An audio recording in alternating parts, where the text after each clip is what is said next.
Hello, people of the internet. My name is Emily Cheever, and I am here today with Chris Garneau, the talented and adorable. We are here to talk about a number of things. Cats, music, the political ramifications of Sarah Palin eating pizza with a fork. It's everything is on today. So let's start off with you telling me about your upcoming tour. What are you excited about? I'm doing a full U.S. tour, some Canadian towns, with the beautiful Keren Ann, who will be headlining the tour, and I will be opening for her nightly. Tell me about your dance project with Jonah Bokaer and the Envelope project. Yeah. Well, the dance project came up last summer. A friend of mine, who's an incredible artist, Anthony Goicolea, was commissioned by Jonah to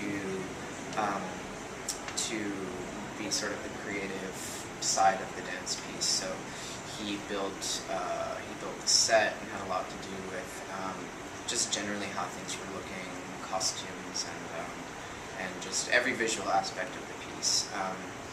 And when it came time to look for a score, Anthony and Jonah contacted me, and I went up to Hudson, New York, where they were rehearsing a bit last summer, and saw some of the piece. It's four boys, four dancers, and I really, it was only about 10 minutes of the piece at that time, which is now about 60 minutes. But I really loved it, and it was my first opportunity to work and dance, and it really was so incredible. We had our world premiere in France, and it was a great project, and hope to continue touring it over the next few years. How do you think your work has grown from your debut album up until now? Where do you think you're going? I wish I knew where I was going. The first album was really like a collection to me. It wasn't something that, day one I said, here's what I want to do. It was a 3-year process of recording and writing until I felt like I had something that, not even that I always was completely in love with, but something that I felt proud of and willing to record and put out there.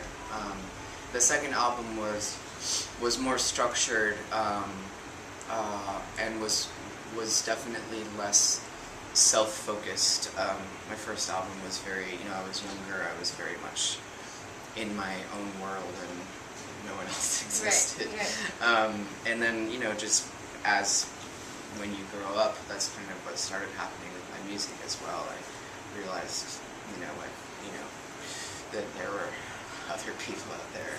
We started incorporating a lot more production into the second album. A lot more players, a lot more musicians working on the pieces, and now I'm not really at a standstill. I mean, I'm writing all the time.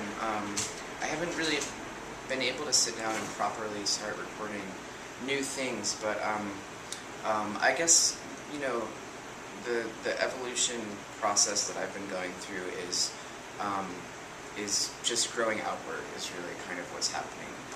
My next album is based around memories of winter that I've asked my close friends and family members to send me their earliest winter memories. And so I'm basing a lot of or all of the songs, I guess, around I'm stealing everyone's memories. So take me through your creative process. Do you start with the lyrics, or do you start with the melody, or kind of both? I always wish I had a pattern. I don't. What I know for a fact is that I can't usually really start something musical without words, or at least that's how it was for the last few years. I'm getting more to a process where I'm really enjoying using the piano as an instrument, as its own instrument, almost as a little orchestra. And I'll sit and play a lot more than I used to. I used to just really sit and I would always be singing or trying to create something. but forever it was I'd have to start with some words that I had or that someone gave me, or you know, a poem or something, to really get a structure going for a song.